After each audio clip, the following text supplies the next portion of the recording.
What it do, flight crew? FTC. Flight team stand. January is here. It is now an FTC new year. We got you some fresh and clean educationalists. Now, the last time we had some educationalists, I told y'all I needed y'all to pass this test, majority of y'all. Or the school board, the school county would have had me up out of here. The results came in, and we passed. Only 3 niggas failed, which is something that I expect because the majority, you know what I'm saying, the y'all that's sitting in the back right now, I see you, right? Yeah, I'm talking to you. Yeah, you want to have your head down, be in the phone, whatever, bro, all right? But we here to stay. With that being said, man, we are back on Extinct Zoo like we have never left. How long did the dinosaurs actually survive after the asteroid? Now, we have seen similar videos like this, where what happened to the dinosaurs as soon as the asteroid hit, or maybe a few years after the asteroid, but we never, I felt like, actually seen how long did it actually take for the dinosaurs to survive? Like, what was like the actual countdown? You know what I'm saying? As soon as that asteroid hit, how much time did they have left? Were their days actually numbered? Was it actually minutes that was numbered? We're going to check it out. Approximately 66 million. There's a 5-question quiz tomorrow from when you're looking at this, all right? Pay attention.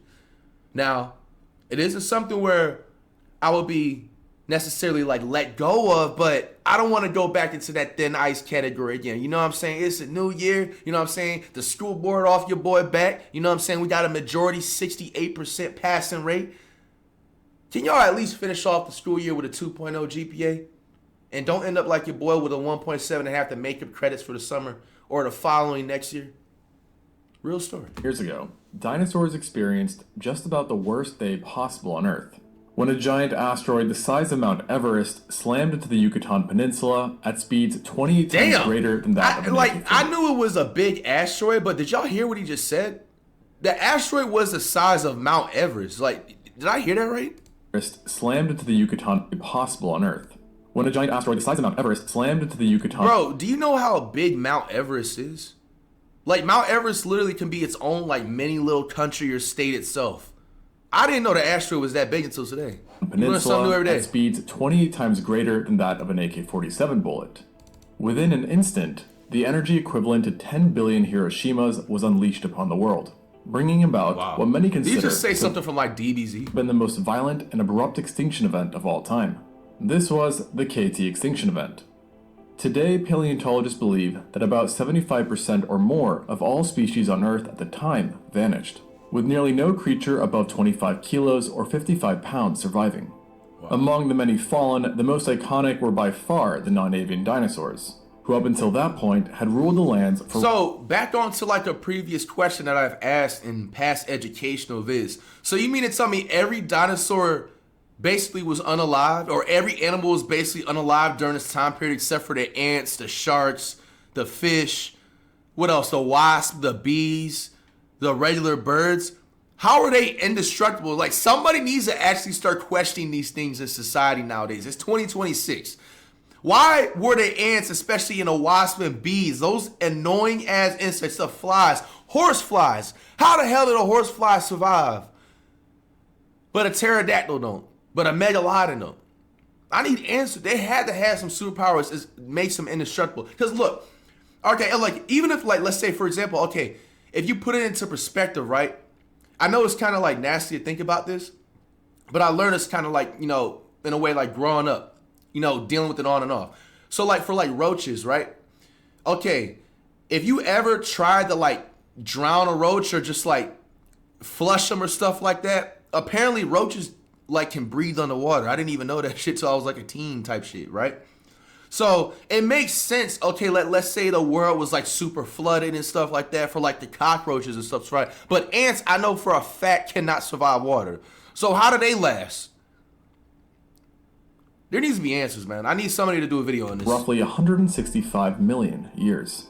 The out-of-nowhereness of the dinosaurs' extinction, coupled with how fast it happened, has led to many referring to the day of impact as the day the dinosaurs died.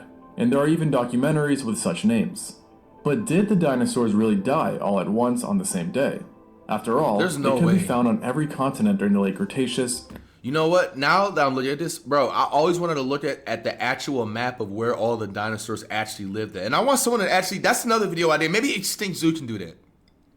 But nah, all jokes aside, I didn't know dinosaurs actually lived in, well, it makes sense because back then, the United States wasn't the United States, South America wasn't, and etc.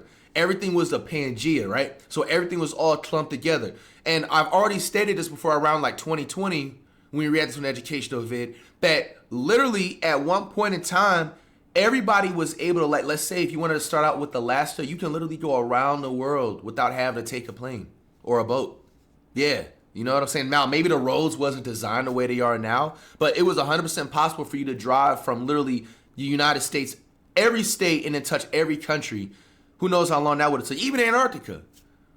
So, I mean, it isn't too far-fetched, but it's just interesting to see that literally, like, every single state, continent, like, even in Antarctica, dinosaurs roamed around, bro. They were fairly diverse, with researchers estimating that there were over 1,000 species roaming around when the asteroid touched down. Wow. Many of these dinosaurs were armored, others giant, and some were even below the weight threshold. So it seems a bit hard to believe that they just vanished in an instant. Right. And for the most part, paleontologists do think that the demise of non-avian dinosaurs was not instantaneous, meaning that technically, we had dinosaurs during the Cenozoic. However, studies still support the idea that the majority of dinosaurs did in fact perish within the first 24 hours, due to the multiple widespread effects of the asteroid. Extreme heat, forest fires, blast waves, earthquakes, and tsunamis were all very real threats after all, especially for those in the Western Hemisphere, with many as far away as 1,500 miles or 2,400 kilometers dying within virtual minutes. Across the globe, some were shielded from these immediate effects, but what even they could not escape was the massive amounts of superhot material that had been thrown up into the atmosphere and space, with possibly as much as 25 trillion tons having been ejected. Damn. This material was for a while several times hotter than even the surface of the sun. So, when a good chunk of it came raining back down, it heated up the atmosphere to oven-like temperatures, cooking anything out in the open from the inside out. So basically, the Earth was turned into the sun for a certain amount of time, starting fires in roughly 70% of all forests on Earth. This alone left only a few animals standing, but in certain areas that were more protected, like marshes, dense humid forests, and high latitudes, pockets of dinosaurs would have remained standing. It's however worth mentioning that these survivors were likely not the big boys, but rather small species and maybe juveniles. Things, however, were not over for them yet, because all the fires and ejecta both led to untold amounts of dust, soot, and other particles coating the skies and blocking out the sun, leading to sharp decreases in global temperature, where the average may have dropped as much as 36 degrees Fahrenheit or 20 degrees Celsius. On top of this, the blocking of the sun led to perpetual darkness, which brought its own unpleasant issues. It's thought that this apocalyptic winter was the final nail in the coffin for the non-avian dinosaurs. But it's also where things get a bit Oh, gray, yo, speaking of like winter, because it just came into the back of my head. Y'all that is in these states, yo, and even Canada too, please be safe this upcoming weekend. Apparently, like, there's going to be like some winter storm. Like, I know, like, I looked at it when I was on my flight to my other spot today. Ontario is apparently like going through like some negative like 50 damn near degree weather, like actual historic temperatures since like 1930 or something like that, if I'm not mistaken. And in other states, it's going through literal record amounts of like winter temperatures that haven't happened in long as like years, like 50 to 100 years type stuff. So y'all be careful out there, man. Like, for real. Who really knows how long it took for this period to kill the survivors? Make sure y'all stock up on food. Or if some even survived this fallout, yet were impacted enough to where they couldn't ever recover. A good chunk of researchers believe that at the very least, survivors hung on for a few weeks, months, or possibly years, with carnivores likely sticking around the longest, as at the start there would have been a plethora of carcasses to choose from, while herbivores on the other hand were pretty much doomed from the get-go, with most of their food having been burned in the forest fire. They need like the grass and stuff to eat. Some of the luckier ones may have stumbled upon preserved pockets of vegetation, but that did not last long either. And then once the herbivores dropped, the carnivores soon followed, with one of the most recent studies putting an exact expiration date on dinosaurs of 15 years after D-Day. The study suggested that all the dust and other material in the air would have sustained a 15-year nightmare. Damn. So they're saying 15 years? It was like literally like unwalkable on Earth. This is what the Earth was supposed to be looking like when an asteroid hit? Where temperatures were low and photosynthesis was almost entirely blocked. with it being completely halted for at least 1 year. Bro, Within fun fact. Yo, I remember when they first brought up photosynthesis. What the hell is this? I remember when they first brought up photosynthesis when I was in like middle school, bro. Bro, they was on that science teacher. By the way, if I didn't tell y'all, I averaged a B- in science. I'm gonna start bragging about that shit more. That is literally a flex. All right? You can hate on it all you want to, but I averaged a B-. Yes, your boy Flight did. Anyway, bro, I remember when they talked about photosynthesis for like, it was like a month-long subject, bro. Like, I don't know, like, fun fact, I always, like, in a way, it was, you know, you ever have like one of these certain words that you just hear too much and you just absolutely get sick of? It was one of those words for sure back in the day for me, man. It's thought that the non-avian dinosaurs, who were already few and far between, slowly dropped like flies, either freezing or starving to death. And there are multiple other studies that paint similar time spans, typically all falling within 100 years. However, others have pushed back on these shorter times, preferring the idea that the end was not quick, but rather strung out over millenniums, with small populations surviving well into the early Danian stage, and signifying that entire generations of dinosaurs continued to persist and arise. Many of these longer estimates fall within a few thousand years, yet some even approach the tens of thousands of years, as demonstrated by one 2013 study, which indicated that it took the collision event about 33,000 years to kill off every single non-avian dinosaur. The idea here was that a select few unknown species likely endured the worst of the asteroid, and even saw the world in some senses stabilize. During this time, mammals would have slightly increased in size, insects would have had a population boost, and large turtles plus crocodilians may have been the biggest animals around, making it one strange world for what dinosaurs were used to.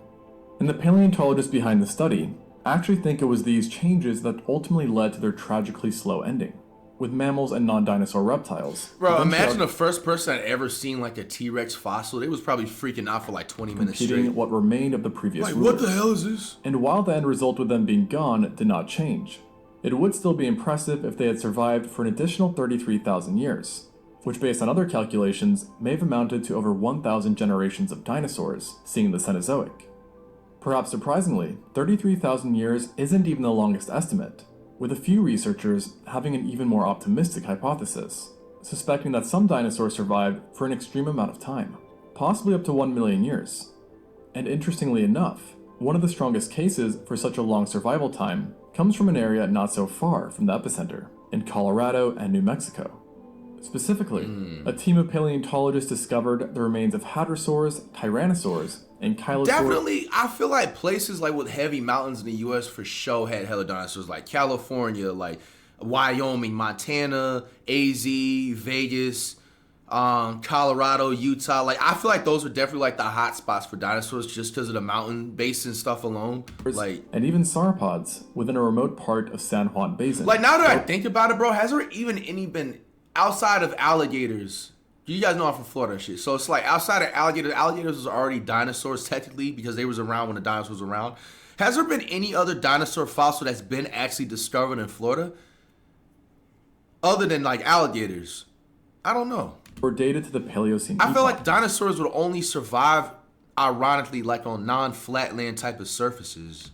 Do you about think? 500,000 years after the initial impact. And high altitude, of course, too. This brought up a bunch of questions about not only how did they survive so long, but why of all places did they only seem to survive in southern US, which is relatively close to the crater?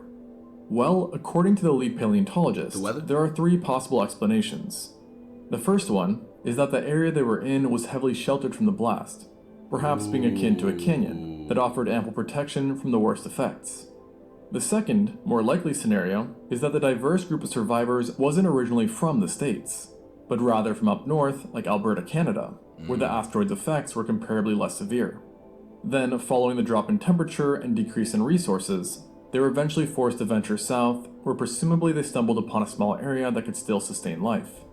The final idea proposed was that no juvenile or mature individual survived the extinction, as they were simply too large, but instead their eggs, that were protected by nests and were small, escaped obliteration and then hatched once the most immediate effects had passed. And then, with a lot of luck, they were able to re-establish themselves for 500,000 years. If accurate, this means that these dinosaurs saw the Earth fully recover from the asteroid in most ways, and they might have actually ran into some new animals that emerged from that time, including freshwater eels, Dissacus, Polydilopomorphia, Mesonychia, and Pantodonta, to name a Hell are few. those animals? Of course, though, to no surprise, these finds have been met Pantodont, Dissacus, Polydilopomorphia, Mesonychia. Bro, I've never seen a knockoff hyena in my life. Wait, what the fuck is this, my nigga? Like, that ass. This shit look like a hyena, a lion, and a leopard, like, all, like, and just collab, bro. To name a few. Of course, though, to no surprise, these finds have been met with a lot of criticism by the paleontology community overall, with the biggest pushback being that these dinosaurs were not from the Paleocene, and that their fossils had simply eroded at some point and were redeposited into younger grounds, thus giving the illusion that they hadn't died with the rest of their kind. The researchers who made the original find have since come forward and defended their claims, saying that the bones could not have been moved around since many of them remained together, with the most prominent example coming from a single hadrosaur, who had 34 of its bones arranged in perfect order. Nevertheless, this controversial discovery is mainly considered invalid today. Though there are those who still hold on to the idea that dinosaurs stuck around for much longer than we usually give them credit, including the larger ones, like giant theropods. While very speculative, it has led to some interesting questions on how larger creatures would have gotten by in a post-Mesozoic world. Doesn't it ever, like, strike y'all sometimes that if you think about it, if you even think about, forget the dinosaurs right now, think about, like, the human evolution, right? So, like, you know how humans evolved over time? Like, apparently, like, all of us were, like, in a way, like, monkey-like formed, right? And then we all evolved eventually over time into humans. Bro, I feel like literally in the next, like, 100 years, it's literally gonna be, like, uncommon for a human not to have, like, some type of alien-like features. And I'm trying to think of, like, some alien-like features, like, maybe, like, like, I'm trying to think of something off DBZ. You remember, like, the Cell Saga or something like that? Or, no, the Androids, the Droid Saga. Where, like, I think it was Krillin. This dude was, like, one of the first characters in the world to have, like, an AI girlfriend robot. Y'all remember that whole, like, series episodes, right? Like, the way she was, like, built, it looked like a robot, but still a human at the same time. Like, I feel like humans are gonna be evolved into, like Terminator, robotish looking things with just, like, robot functions, but still a human in the same way. And then it's gonna eventually evolve even more and more and more past it. Like, in the next 300 years, another regular human will look in, like, the history books and see flight in there, right? And be like, wait, humans really look like this? Or maybe it's just me. I don't know, I'm gonna edit that out. I might be. Would they have been restricted to just hunting other survivors, unable to capture more agile mammals? Niggas don't look at me and be like, damn, why do you have such a big head? Or did they themselves experience changes, perhaps rapidly decreasing in size due to limited resources, as seen in the case with dwarfism experienced by animals on smaller islands? Ultimately, though, no one is certain on how long our favorite extinct animals lasted, but it's nice to think that they stuck around for a bit. For now, though, the youngest dinosaur accepted by science remains a Triceratops specimen who is thought to have died right around the time of the impact, perhaps even succumbing, like most, to the blast itself.